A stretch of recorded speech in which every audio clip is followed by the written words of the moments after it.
I'm hoping that works better than Kim's soft voice. It's working. Look. All right. I've learnt not to bother being polite. I just want to say before we get going that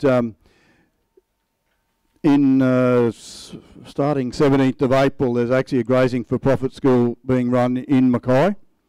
And up the back, we've got some of my team there. James standing up. Vic's about to stand up. And Beck wandering around somewhere.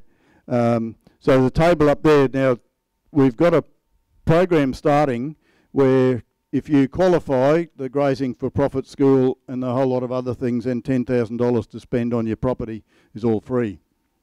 So there's a bit of information on that up there. It's called Project Grassroots. There's only a few positions left. I think there's about 8 positions left in that at the moment. And that kicks off on the 17th of April in Mackay with a Grazing for Profit school. So everything that I'm doing today, including nutrition and reproduction and so on, we do a lot more of. Obviously, go into in-depth in the Grazing for Profit school, as well as profitability and a whole lot of other things. So if you're interested in that, just talk to James and Beck and Vic up the back of the room there. So nutrition obviously follows on, as Kim said, from looking at plant production. And again, the way that we operate, we deal with principles. So recipes can vary, but principles are the same. And we teach this sort of stuff all over the world, and the principles are identical. Whether we're in snow country in Canada, or we're in Tasmania, or in Darwin, or in South Africa, it's exactly the same principles. So let's think about what's essential for nutrition. The first and most important nutrient is water. Now, livestock generally at something like 30%, at 30-degree temperature rather, will consume around 10% of their body weight daily in water. So that means a 400-kilogram animal will consume around about 40 litres of water a day. And I'll talk a little bit more about water shortly and some of the problems with water. Energy is by far and away the largest nutrient that livestock require. And about 85 to 90% of what is digested is energy. So it's the most significant nutrient that comes out of your feed. Then protein, generally livestock require between about 8 and 15, 16%. Young weaners probably around the 15, 16, possibly if they're really, really young, like 60 to 80 to 100 kilo animals, up to about 18% crude protein. So it's not a high percentage of diet, but very, very important. Then we've got the macro minerals, or the big minerals.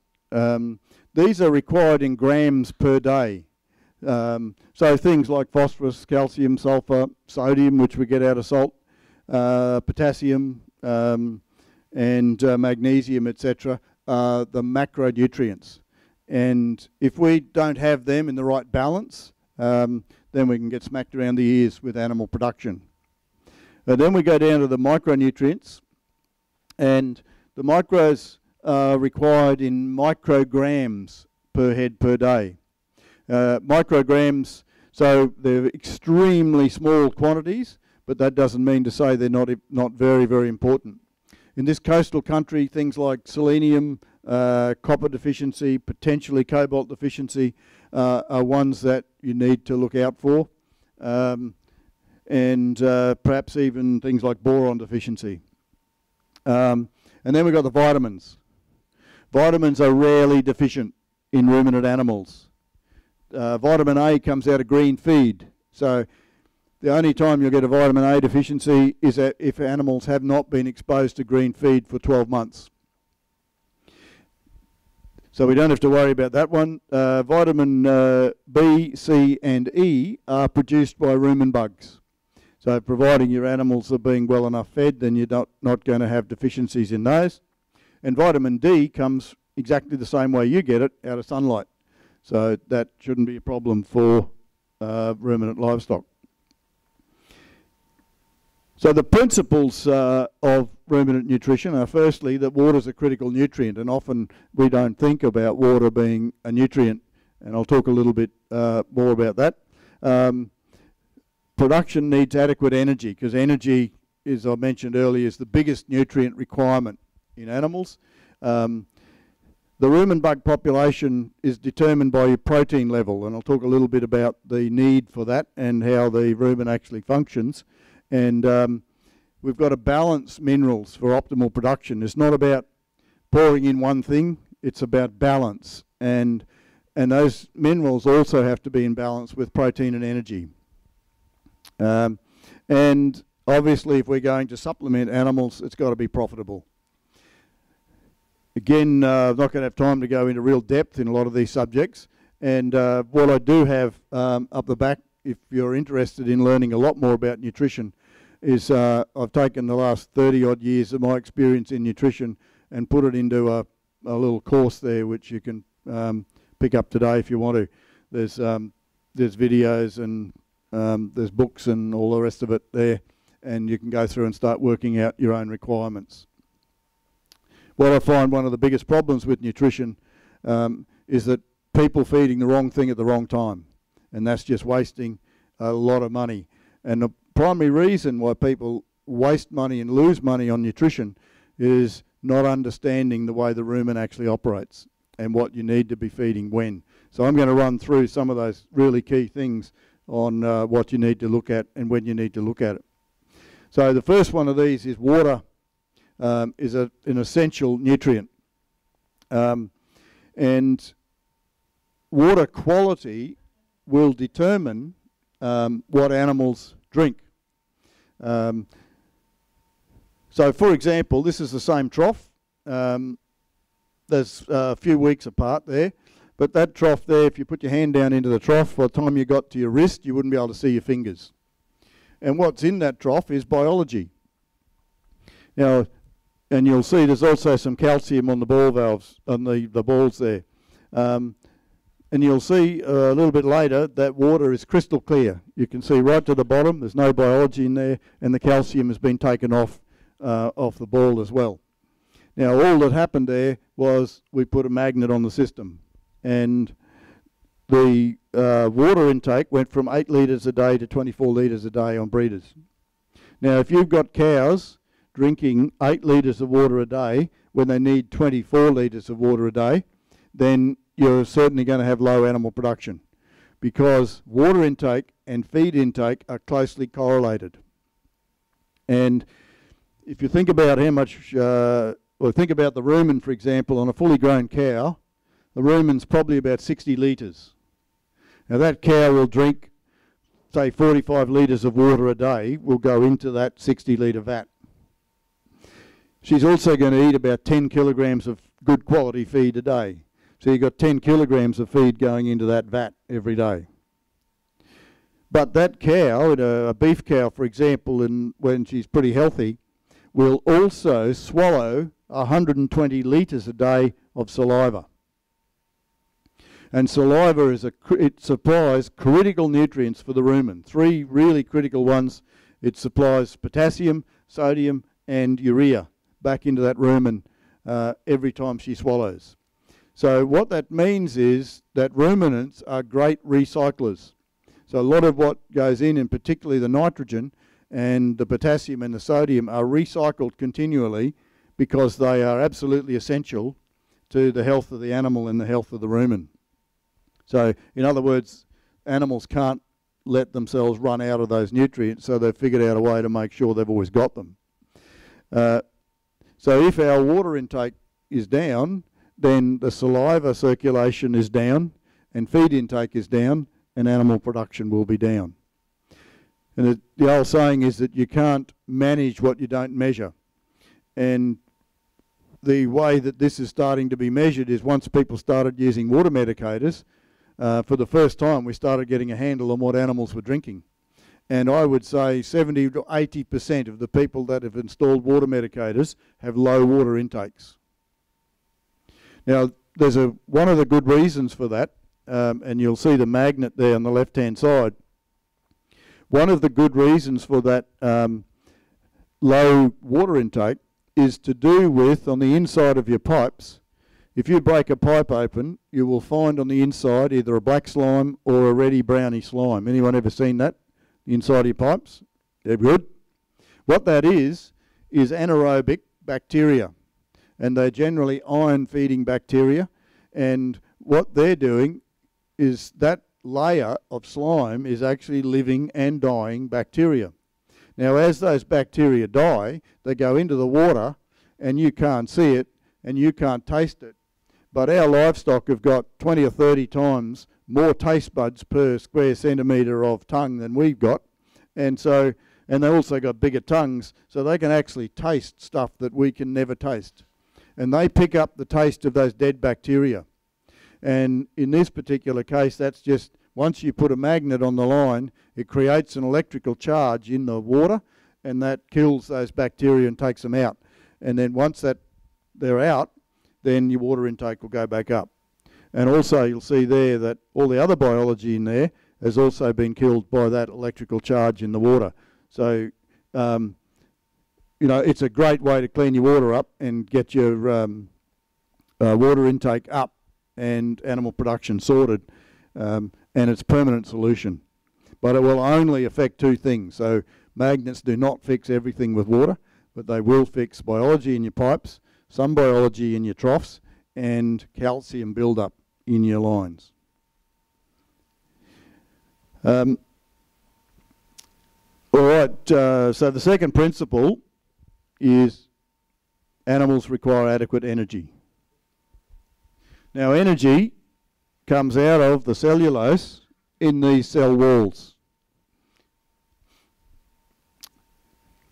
So if we look at the basic equation, we've got sunlight acting on plants, you've got carbon dioxide that goes into a plant, you've got water that goes in, sunlight acting on the chlorophyll, and what the plants produce is carbohydrates, and then they release oxygen and water. So what stays behind is the carbon, and that carbon goes into a whole lot of different products that plants produce. So we mentioned earlier that it goes into sugars, and then it can complex those sugars even more. So when you're looking at, say, a CCS in your cane, that's more of a complex sugar rather than a simple sugar. And it goes into starch. So basically, starch has some issues when you're feeding it to animals. So if you're feeding starch to animals, you're feeding grain. If we were to feed sugar directly to animals, we'd feed them something like molasses. Then there's cellulose. So this is your cellulose in here, and that is basically all they need. So if you've got adequate cellulose and it is digestible, then that means that you don't need to feed anything else to animals. The oils, so for example, if you were feeding palm kernel extract, copra meal, cottonseed meal, canola meal, any of those meals, you're basically feeding oil to your animal. And oils are a very dense form of energy, but you can't feed very much of it. So if you feed more than about 3% of total intake in oil, you'll actually shut the rumen down, which is not a good thing to see. And the last one, of course, is lignin. So we know how we get lignin, and that is because we leave our plants too long without grazing them. So the way in which, where we cannot prevent lignin production, but you can slow it down. And some of the data that we've got on things like buffel grass and Mitchell grass, for example, shows that if we graze those plants in the growing season, we can increase the digestibility in the non-growing season by 5 percentage points. So let me talk a little bit about digestibility. So we know that as a plant ages, quality comes down. And it comes down in two ways. Protein comes down as your grass plant ages, and the availability of energy comes down as your plant ages because of lignin. So let's think about what happens here now. We'll go back to this diagram, and we've got our rumen bugs, for example, and they need a feed. So the rumen bugs go up into the cell walls, and some of them want protein, so there's different bugs that'll handle the protein and break that down into ammonia, etc. And then, but the primary food source for a lot of these guys is the cellulose. So what they're after is the energy in the cellulose. So the carbon is in the cellulose there now. When the bugs consume that, the carbon goes into the bugs. Still not available to your animal. What the bugs do with that is they produce a thing called volatile fatty acids. And now the carbon is in your volatile fatty acids in the rumen. And we've got our carbon there, and that's what your animals consume. So your animals get access to your VFAs. So if your VFAs are good and you've got plenty of them, then you're going to have high animal production. So that's where your animals get access to energy, is out of the volatile fatty acids. Now, when you've got young plants, we've got high dry matter digestibility. Now, dry matter digestibility is the ease with which bugs can access the energy in the cellulose. So if we've got digestibility of, say, 60–65%, which is sort of top of the range in tropical grasses, and that doesn't last very long, then that means that the bugs are able to access about 60% of the energy that's in that plant or in that cellulose. And if they're able to access 60% of it, they're actually doing really, really well. That's sort of kilo a day or better live weight gain. Now, when we get down into southern Australia, when we're dealing with different types of plants called C3s, then digestibility will go up to about 80%, but in tropicals we don't get there. So we've got good dry matter digestibility. That means the bugs can access plenty of the energy that's in that plant. That means we've got plenty of volatile fatty acids, and that means we're going to get high animal production. Now, when we go over the other side and we look inside a plant that's got that's lignified now, so the lignin is in here, and the lignin is preventing the bugs from accessing the cellulose. So now we have a low dry matter digestibility. So if you've got, say, 50% is break even for an animal. So if your digestibility is less than 50%, then your animals will lose weight because they can't access enough energy. So now we've got low digestibility. So we've got our little bugs in there that want to feed, and they go up into here, and they can't get at the carbon that's in the cellulose because the lignin, or the wood, is in the way. And these guys cannot break down lignin. There's only one thing that breaks down lignin. What's that?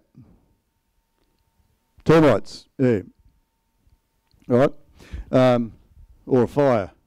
So now we've got less carbon in the bugs. And if we've got less carbon in the bugs, it means we've got much lower volatile fatty acids, which means we have lower animal performance. So our problem started because lignin went up. And lignin, as lignin goes up, it reduces dry matter digestibility. And as dry matter digestibility comes down, then animal production is going to come down with it. So if you want to keep digestibility up, and particularly in this environment where you get long growing seasons, if you let grasses go beyond about 60 days, the energy is starting to go into lignin production. But if we then, once we get our plants up here at the top of this power curve, and our plants are able to grow quickly because we've got a whole lot of photosynthetic material, what does that mean for the rest period? Shorter, that's right. Because we can replace what the animals eat very, very quickly. And those are what we call free feeds.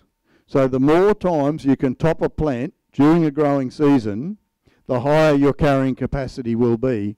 And because what you're taking out is replaced within probably 3 weeks a lot of the time.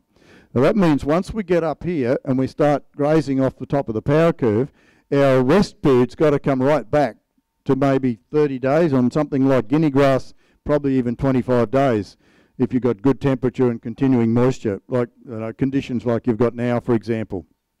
So we graze and then we rest it to get it back up to here, and we graze it and we rest it to get it back up the top again.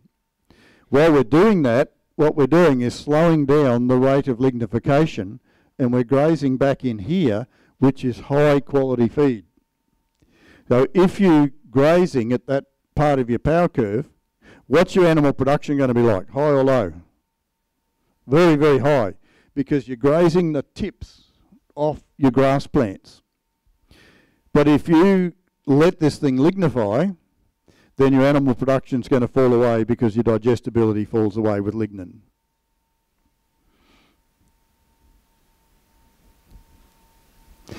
So if, let's take, well, we'll take that forage sorghum Greg talked about earlier. That's going to be quite a high quality plant, isn't it? And we'll have a very short rest period, so we've got really high quality feed that we're putting into the animal. Now if I was to take, let's say a kilo of old dead speargrass and compare that to a kilo, a dry kilo, of Greg's forage sorghum. Is there any difference in the total energy of those 2 kilos?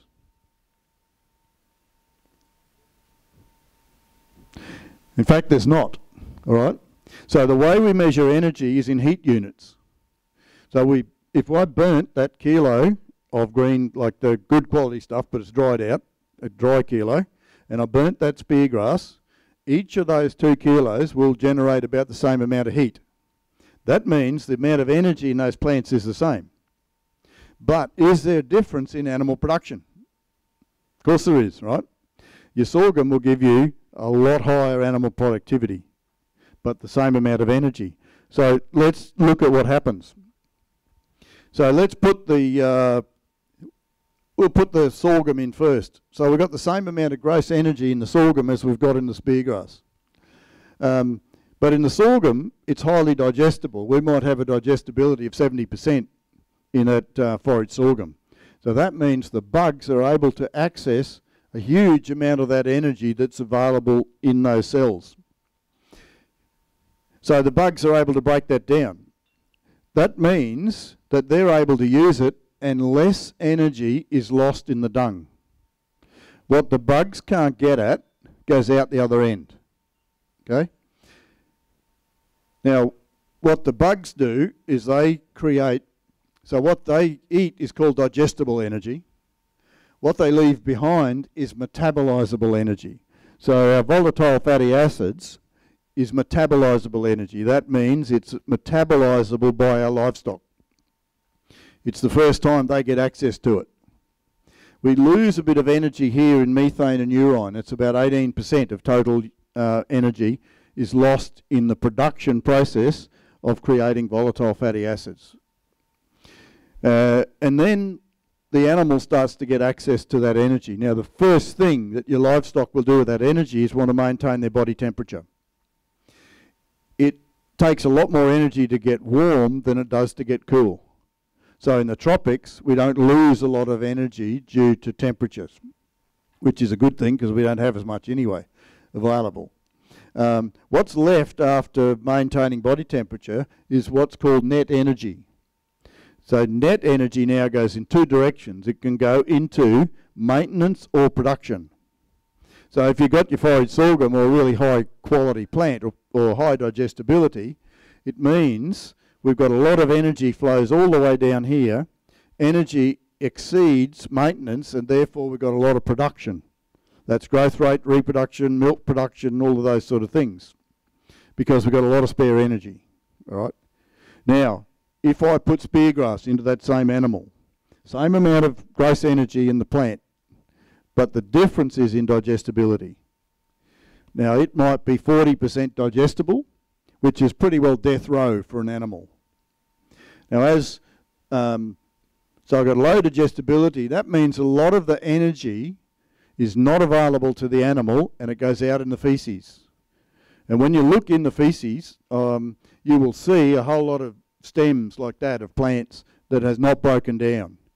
And it's a good indication when you play around in the dung as to where the face of the plant is. So if you start seeing big bits of plant in the dung, they're not being digested, so your digestibility is low.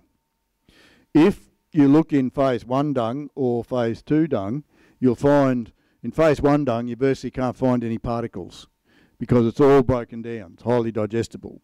In phase 2 dung, you'll start finding particles that are, quarter of an inch or so long. You will find some particles, but not a lot.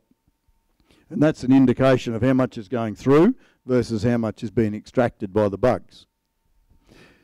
So I'll put the spear grass in, low digestibility, a lot of loss of energy in the feces, low metabolizable energy, low net energy, and then I don't have enough energy for maintenance. And when I don't have enough energy for maintenance, animal production will go backwards.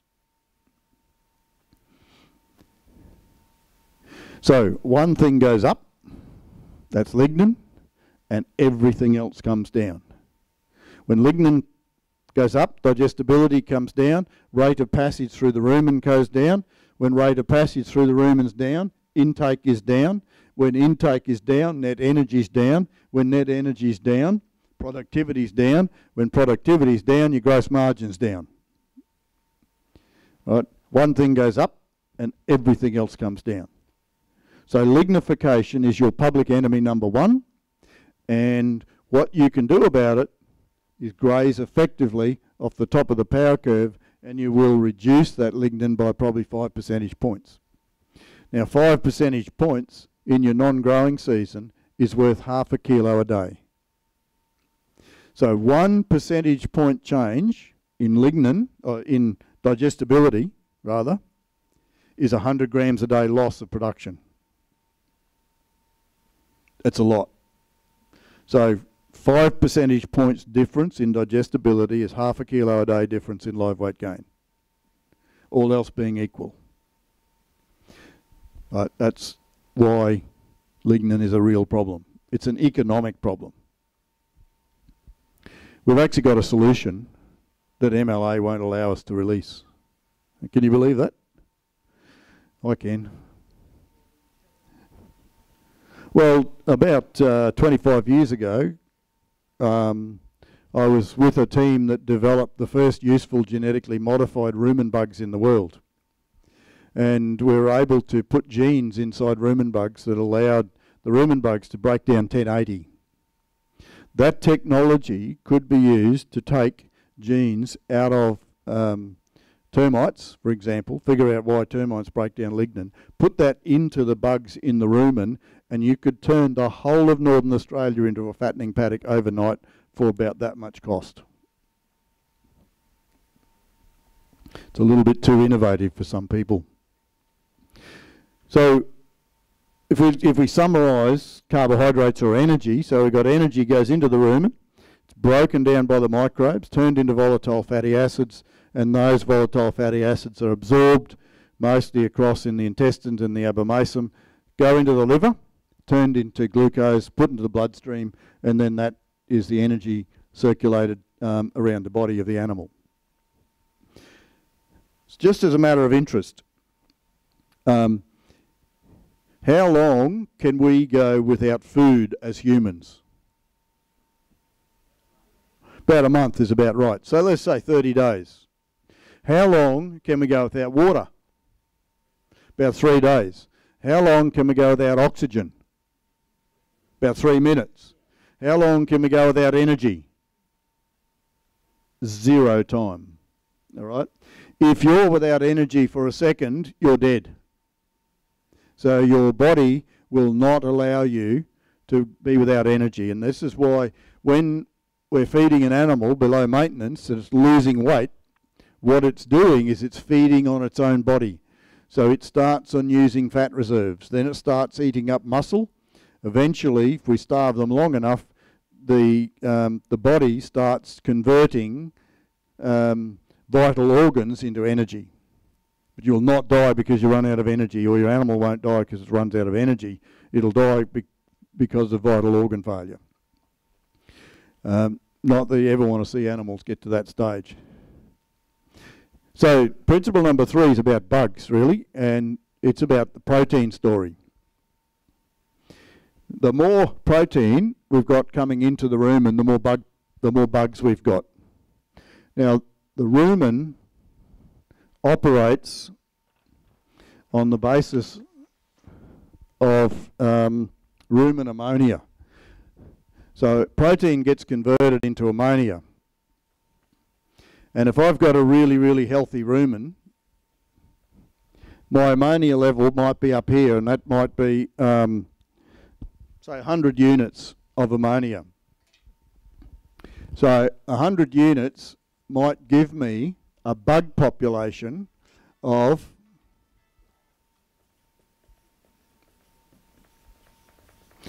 that is per mil of rumen fluid.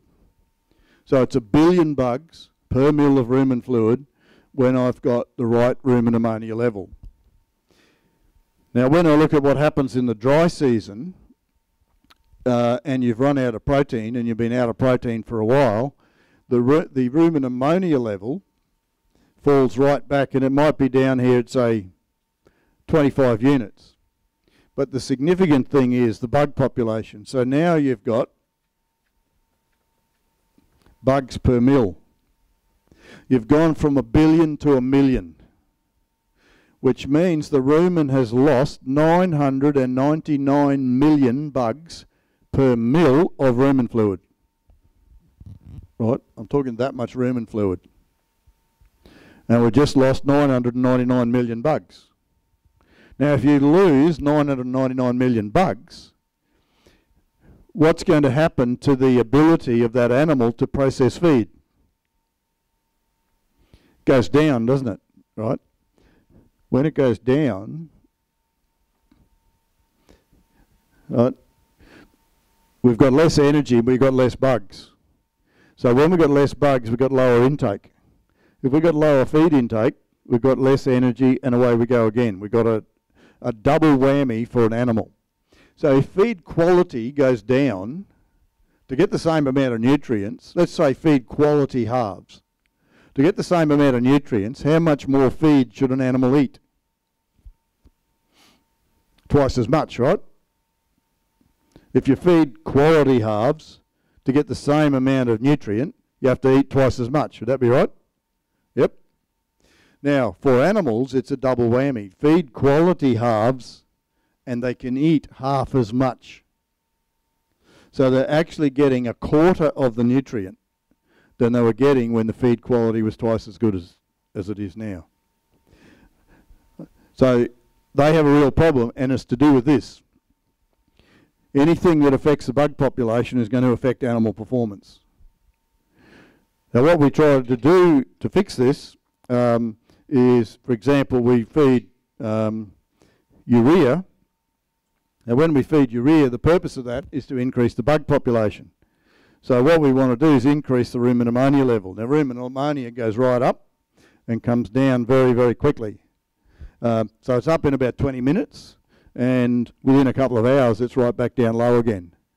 Now if that was all that happened, where urea, for example, wouldn't work as a supplement. But what the animal's able to do is it's able to take the peak off this, send it around to the liver, turn it back into urea, and then it sends it around into the salivary gland and back into the rumen again.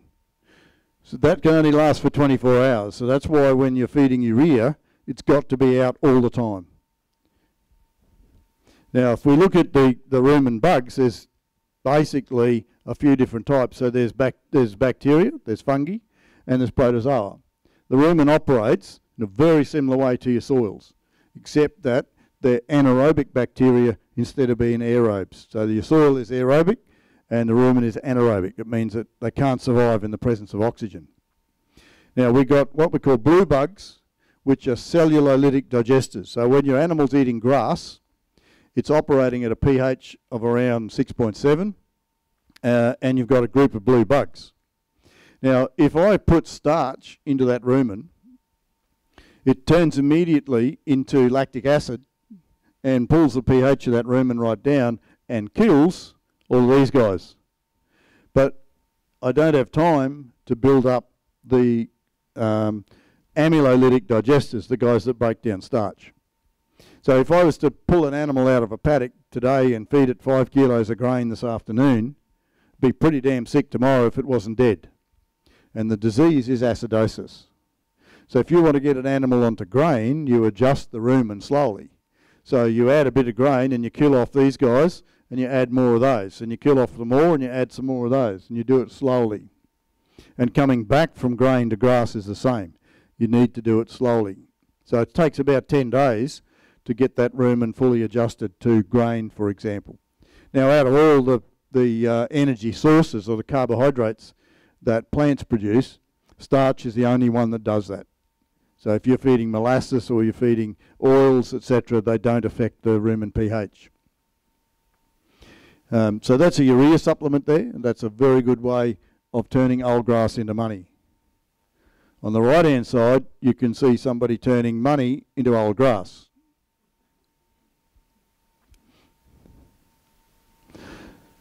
So just to summarise that, there's two forms of protein. There's degradable protein.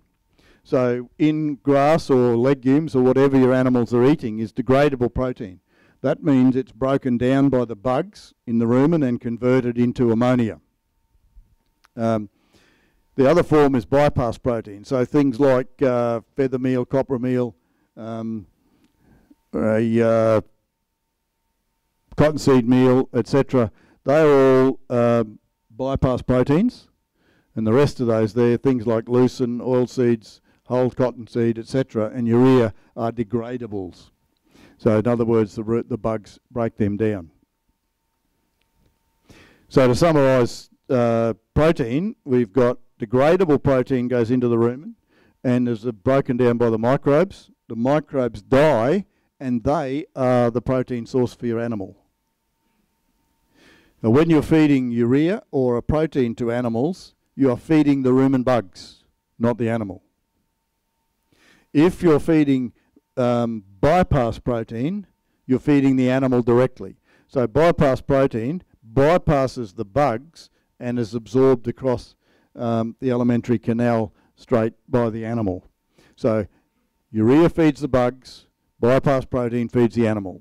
They're two entirely different systems of feeding.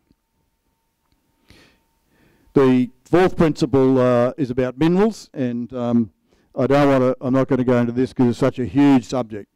But minerals need to be in balance, and probably one of the biggest ones in a lot of Australia, certainly a lot of northern Australia, is phosphorus, and you should only feed that when you've got plenty of protein and energy available, because the animals can't metabolise it and store it in the dry season when you haven't got protein and energy.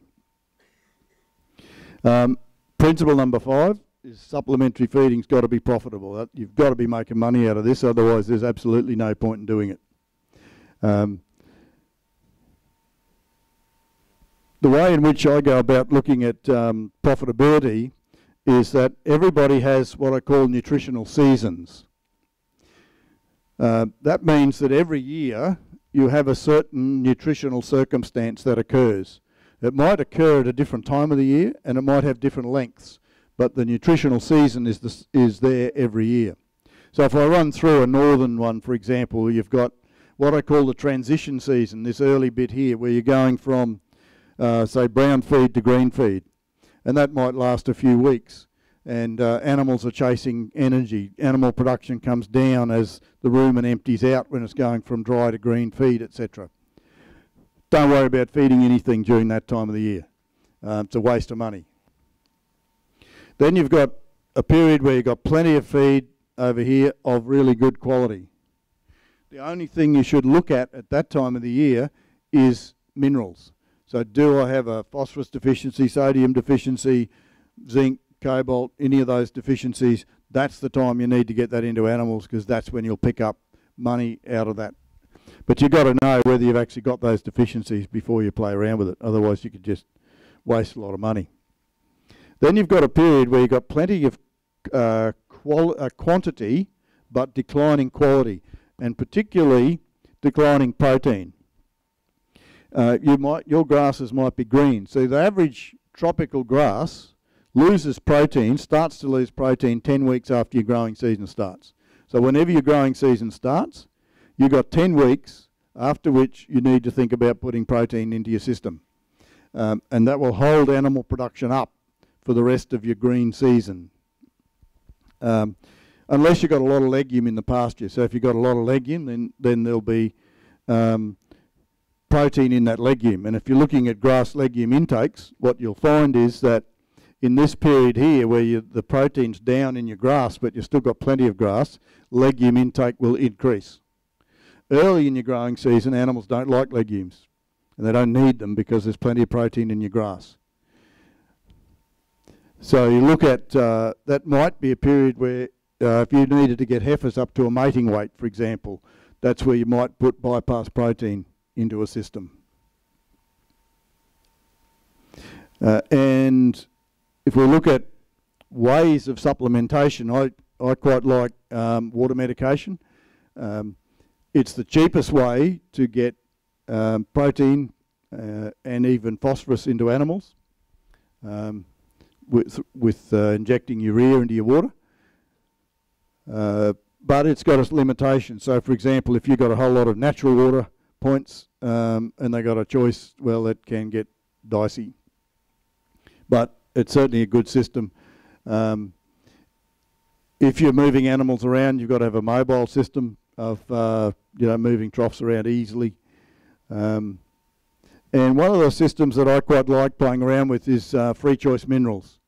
Free choice minerals is trying to let the animal diagnose for you what the deficiencies are. And you put in a whole range of nutrients, and they will select what they need and when they need it. And that can vary from paddock to paddock. It will vary from time of the year, but the animal ruminants have got a thing called nutritional wisdom, and they can work out what they need and when they need it. So if you've got a whole range of stuff out there that will tell you what you're actually deficient in. It's a really, really good way of sorting out mineral nutrition and letting the animal work it out. If you're feeding bypass protein, so things like copra and cottonseed meal, etc., you're feeding them in bigger quantities. So normally if you're feeding urea, you might be feeding 60, 70, 80 grams of urea a day, so quite small quantities. As soon as you move into bypass proteins, you're generally feeding about 1/2 kilo a day, and to get any real effect from it. So the best way to do that is put it on the ground. Do not put it in troughs. So this is a system where these guys just run it out along a fence line, and the animals just line up and eat it, and they just lick it up off the ground. And you're feeding bypass proteins, you can feed it every second day. So if you're aiming for 1/2 kilo a day, with this system you just go out and give them 1 kilo every second day. The reason you don't feed it in troughs is it's very, very inefficient. So what will happen is you'll never have enough trough space for every animal to get there at the same time like that. And the gutses will come in, and let's say you're trying to feed 1/2 kilo a day, the gutses will eat 3 or 4 kilos in one go. Some might get around the 1/2 kilo a day, and then 30–40% of your animals won't get any. That's very, very ineffective.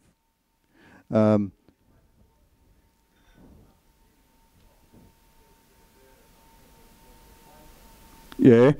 Don't you think it's waste when you got 30% not eating any and 30% eating 5 times the amount they should? Yeah. Yeah. Yeah. It'll work all right. And they'll lick that up. You will not waste any. If you waste any, it could be less than 5%. But if you're putting it in a trough, you could be wasting 50, 60, 70% of it.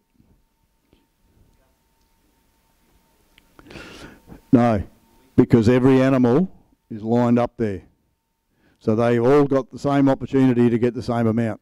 There might be still a bit of variation between animals, but it's nowhere near nothing to 5 kilos. So it's a very, very efficient way to feed it. It's also very time efficient. All right, any questions on nutrition? Yep. With the rumen, is there a period of time where when they're off feed that they stop working? Like if you buy cattle from the yards? Yep, it never shuts down, and that's the reason why the saliva is so important, because the animal is bringing urea back into the rumen all the time. So your bug population will significantly reduce if they've been off feed for a couple of days, but the population is there, so it can increase again quite quickly. So bugs will double in population every 20 minutes. So in 24 hours, you can get the population right back up to a high population again quite quickly. If they were not cycling rumen, urea back into the rumen, and that bug population died out, well, that animal would die. A fairly neat trick is when you are buying animals, is when you bring them home, mix them with some of your own straight away. Now, what most people do is keep any new animal separate from their own. All that's doing is taking longer for the animals that you buy to get the bug population for the feed that's on your place. So if you mix them up with, they might only need 5% of your animals, and you only need to do it for, say, up to about 5 days, then what's happening is that those new animals are being cross-inoculated with the right bug population for the feed that's on your place. And animal production will fire up a lot faster because you've got the right bugs in the animals. So if bugs vary, for example, the type of bugs that are in the rumen to consume brown feed is a different population that consumes green feed. And different types of plants will affect the population. So, and the type of bugs that you've actually got operating.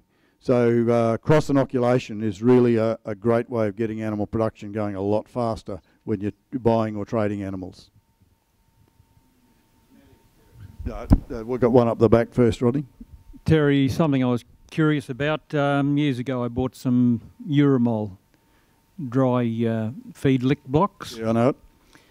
And we put them out in the dry, and the cattle weren't interested in them. And just before the wet started, we picked them up and put them into a shed. And through the wet season, the cattle decided they wanted them. And they just about wiped them out in the next 6 months. But they didn't start on them till the wet started. What do you reckon? There's two possibilities of that. One is that they're phosphorus deficient, and the second is sodium deficient. Or there's salt in there, and if there's salt somewhere in your water system or in your landscape, then the animals won't touch a supplement that's got salt in it. So I would suspect that something else is driving it. So it would be, salt would be my first choice. And the second is that they were chasing something like the bit of phosphorus that's in it in the growing season. No, Uramol has both in it. Yeah. Yeah, no, Uramol is actually one of the best balanced blocks out there for a dry season feed.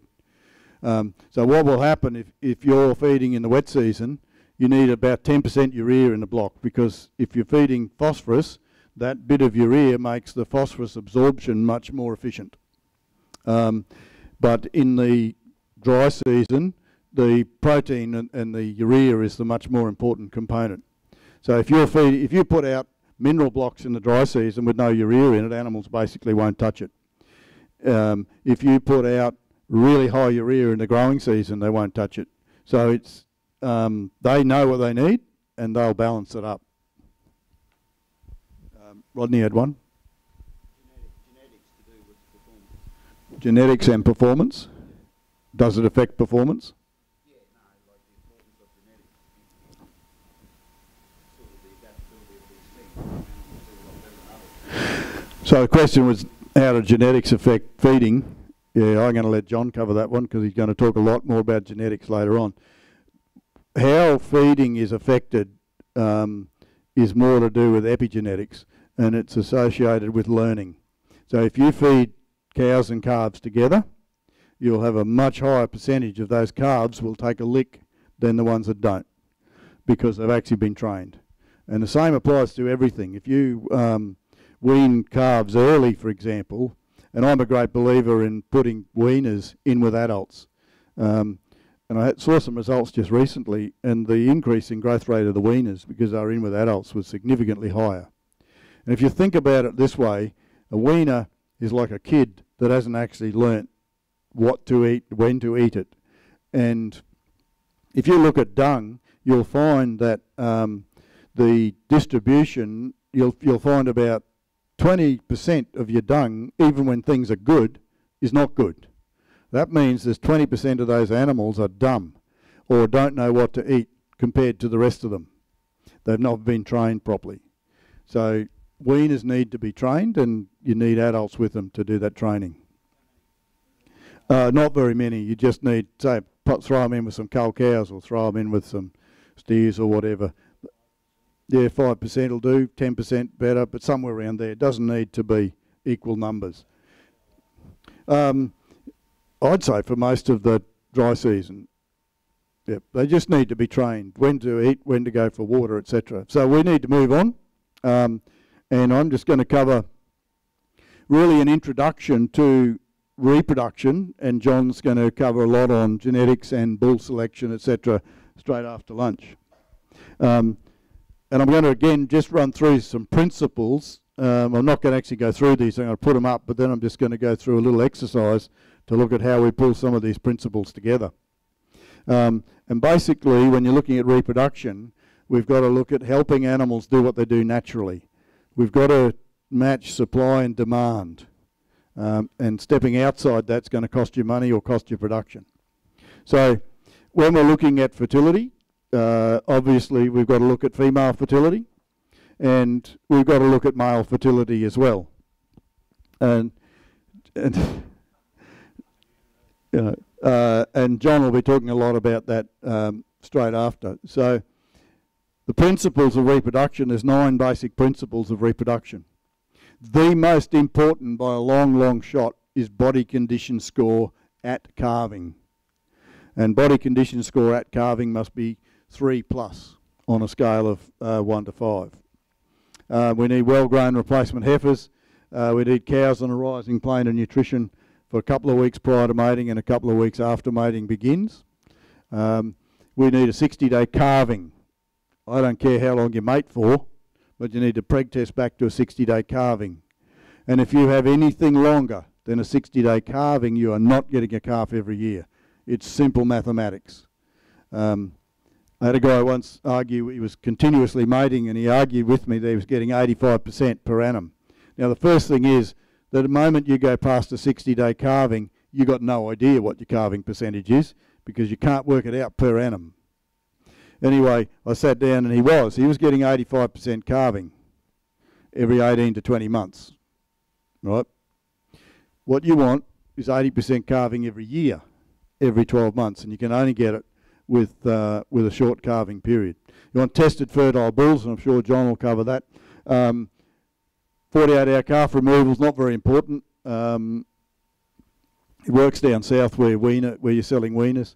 You want males and females free of reproductive diseases.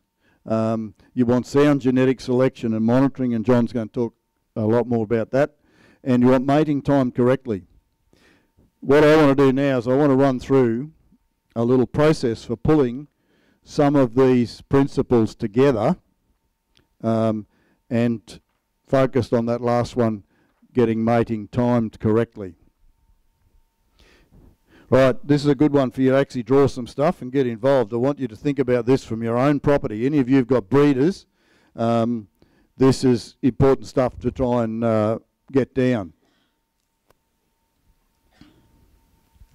First thing that we need to do is select what we call a key date. Now, in this environment, your key date is, I would say, let's start off with it around probably 1st of October would be an idea one. The key date is the day at which you've got a 70% probability of your feed being on the way up. Right, now that'll be probability of rainfall and temperature. So let's assume that I'll just work on the 1st of October, but I want you to write down when you think your key date is. And it's in spring sometime. You might go a little bit earlier, you might go a little bit later, but it'll be somewhere around there in this coastal country. So let's just say that 1st to the 10th is that key date. Now, nothing actually happens on that key date, but it's a very critical day for getting reproduction right. Right, so draw a line across the page like I've got it there, and then write down a date, what your key date is. Got to be a specific day when you've got about a 65 to 70% probability of your green season being underway. And the probability after that date goes up. Right? So from that day, our feed quality and quantity starts to go up. Then we've got about 10 weeks from this point here across to here before feed quality starts to drop off, where your protein starts to drop off. Then what I'd like you to do is add 22 days to your key date. So I've selected the 1st of October, so therefore I'm coming over here and I'm putting in there 22nd of the 10th.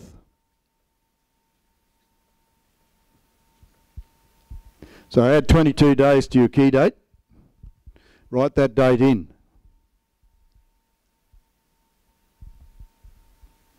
That's the day that your bulls will go to the cows. So mating starts on that date. It's not that important how when you get bulls out. What is critical is when you start your mating season, because you can preg test back to a 60-day calving. Now I want you to come backwards, back here, 60 days. So go minus 60 and put the date in. So to make this easy, I'll call that the 1st to the 8th. That's the day your first calf is going to hit the ground.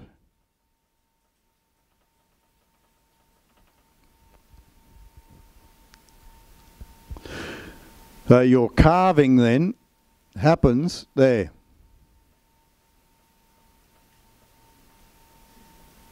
So your calving will be between the 1st to the 8th and the 1st to the 10th for a 60-day calving. So if I look at those principles I've got up there, so 60-day calving is principle number 4. So I've got principle number 4 sorted. I want a rising plane of nutrition. Principle number 3. There's my rising plane of nutrition prior to mating. So I've got principle number 3 sorted out. The driver of all of this is principle number 1, which is body condition score 3+ at calving. So at that point there, on the 1st of August, my cows have got to be in body condition score 3+. Now what do you notice? When am I calving here? Best time of the year or worst time of the year? Worst time of the year, right? So I'm deliberately calving at the worst time of the year. There's a lot of good reasons for that. So now I've got principle number 1, body condition score 3+ at calving. Now what do you think is going to happen to body condition score from that point there through to when I start to get some growth? It's going to go down, right? So I've planned that. I'm saying to that cow, go ahead and lose some body condition. There's 7,500 megajoules of energy in one body condition score unit in a cow. So I'm saying to her, Now this is the time of the year when we're most short of energy. Now pull that energy off your back. I'm going to help you get it there earlier. Now you use it, right? So I'm going to pull body condition score down, but I don't want it down much more than about 2.5 by the time the green season hits. Now by the time that hits, if they're 2.5, then they'll pick up and away they'll go quite quickly. I've got the rising plane of nutrition, and away I go. Now, if my first calf hits the ground on the 1st of August, the majority of my calves are actually going to come a few weeks after that. Then what I can do is I've actually matched peak lactation to peak nutrition. These calves here, when they're very young, are not taking a lot out of the cow. But by the time they get to a couple of months old, then they're starting to pull a lot out of the cow. So I want this timed, so 65, 70% of the years, I've actually got rising plane of nutrition, good quality feed. In fact, 70% of the years, it will have occurred before that date. So then, the next critical thing to think about is weaning. And weaning time is the biggest driver of body condition score up here, all right? So my first opportunity for weaning is the 22nd of November. That's the first opportunity to wean. Now, most years, in fact 70 or 80% of years, I'll never have to wean there. But you're going to get some years where it still hasn't rained by the time you get out here somewhere. Agreed? This is based on probability. So 30% of your years, all right, and if Murphy's law prevails, it'll be 3 in a row, where you've actually got to radically wean.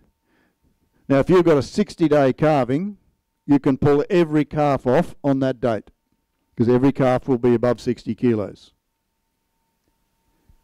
So the only reason that I've got that date in there is it's my line in the sand when I have a drought. If I do not pull those calves off at that point, I'm going to end up with cows in very poor condition. I'm going to have no conception. I'm going to have calves that are woody little things that are not going to be much use to me either.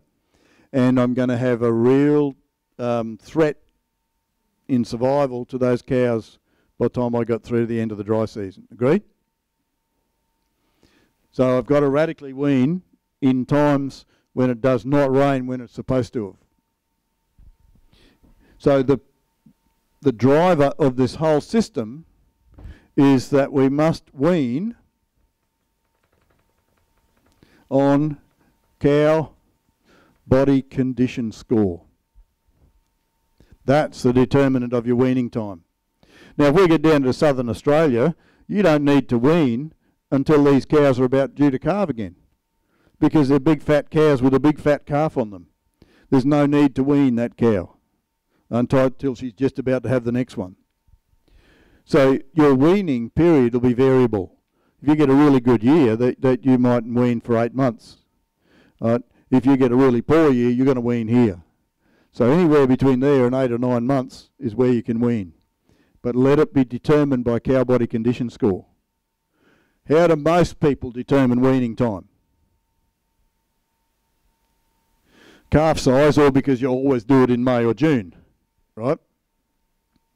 So get out of that paradigm and start thinking about weaning on cow body condition score, because that cow body condition score at weaning is the driver of body condition score 3+ at calving. So you can do it without feeding the cow.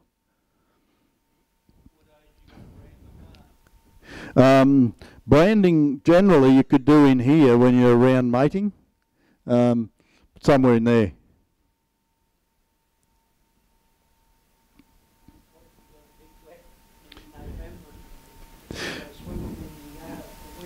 Yep.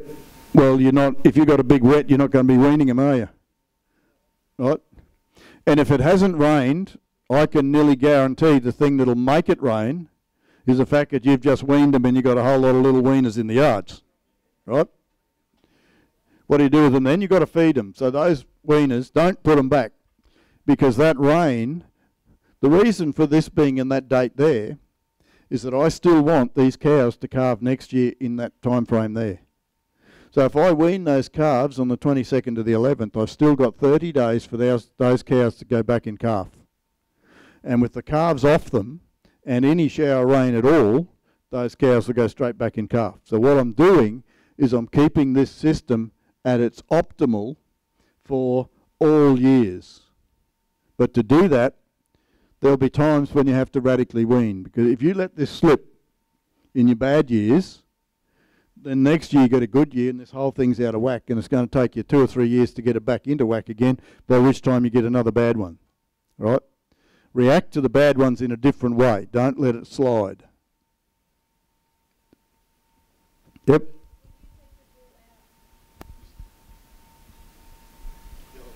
When do you take your bull out? When I'm weaning, except if I wean early. So I'll get the bulls out any time. Now the reason I leave the bulls in, particularly for say 3, 4, 5 months, is that if I get a pesty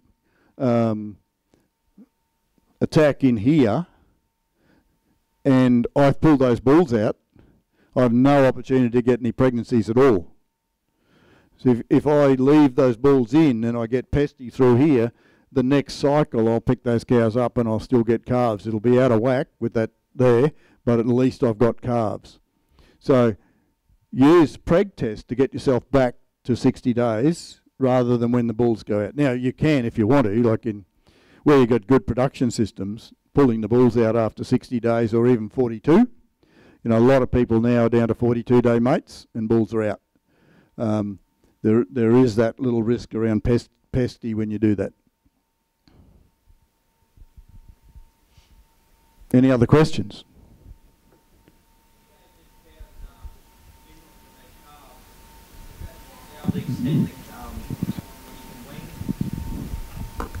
If I give them minerals when they calve? No, not if it doesn't rain. If it does, then the opportunity to do that is to put urea in here. When that feed is in decline from a protein point of view, if I feed about, really only need about 10 grams of urea a day, it keeps the rumen ammonia level up, which keeps the bug population up, which keeps the feed going through the animal, and that certainly delays weaning by a month, 6 weeks, and up to 2 months, and keeps the body condition score on the cows. So it's at this period here is where you do that. Yep. Terry, not really a question. Can you hear me there? It's Yep. not really a question, just my experiences here, the critical date's more January rather than October. We have in the past had calvings in August and it's just way too early for on the coast specifically here. Yep. Yep. As I said, you put it where you think it is. But if you look at, there is one date for every person that's the right date.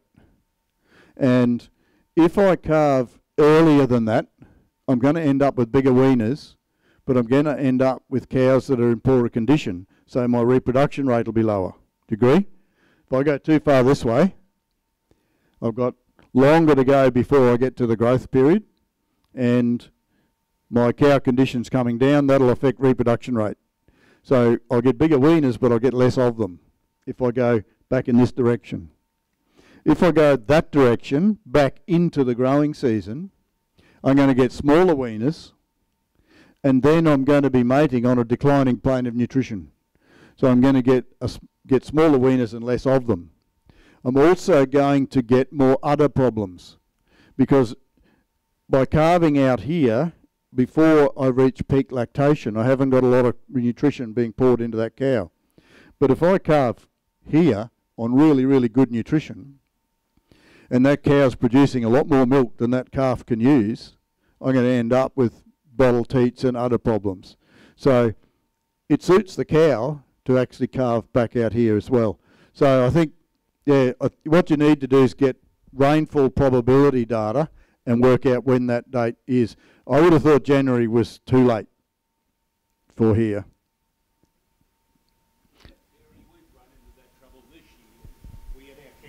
Just hang on.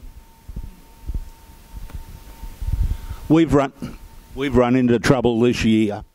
We've done everything right, what you said, but what has happened? We have just had no rain whatsoever from then till now. Our calves are good, our cows aren't. They're still in body score condition of probably 2 to 2.5, and I don't know exactly what to do. Where to go from here to do something with our calving. Otherwise, if we pull our bulls out now, we're going to end up with no calves. If I keep them in, they're going to be out of whack. So this year was a classic year where weaning should have been early because it hadn't rained through to that period. Like we got that early rain, and that early rain has actually driven this quite well, and then it stopped. Didn't you? Yeah. So then that's... You need to know what that weaning date is there. And you don't think about weaning on that date. You have to actually be prepared so that on that date you do wean. That means you have to have the feed ordered, you have to have the troughs sorted, you have to have whatever labour you need to get in there and get your animals in and get them weaned. That all has to be done on that date. And then your conception, even just by pulling the calves off, you'll get conceptions.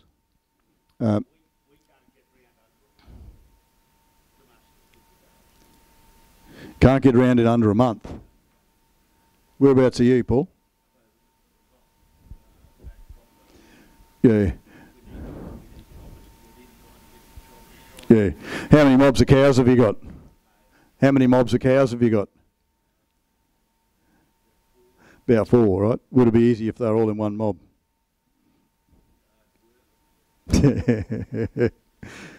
That's one of the advantages of going into rotations is you've got less mobs and you can go and get, you got say 800 to 1500 cows you can run in one mob, and then that all you need to do is get one mob. You're going to say something, Greg? There's another last question, right. One of the big advantages of weaning your calves at that stage when you're having a tough year is you cut your stocking rate in half, and that when you got cells you can just see how much less food you eat once you've weaned the calves, and you do cut it in half. Have you done it, Greg? Yeah, yep, done that. And what was the result? We already had the pregnancies, but you can see you only use half the grass, and you can go twice as far on half the grass, you know. Yeah, that's right. You do halve the stocking rate straight away by weaning. And what you're short of is feed, so your carrying capacity is low and your stocking rate's exceeding it. All right, we've been wound up by our chairman, and I'll hand back to Kim.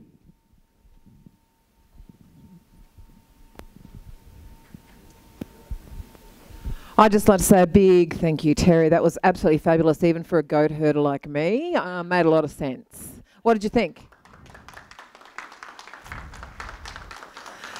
That's not the end, because obviously Terry's hanging around, so if you want to corner him while he's still here, give him some breathing room for lunch and maybe a drink after that.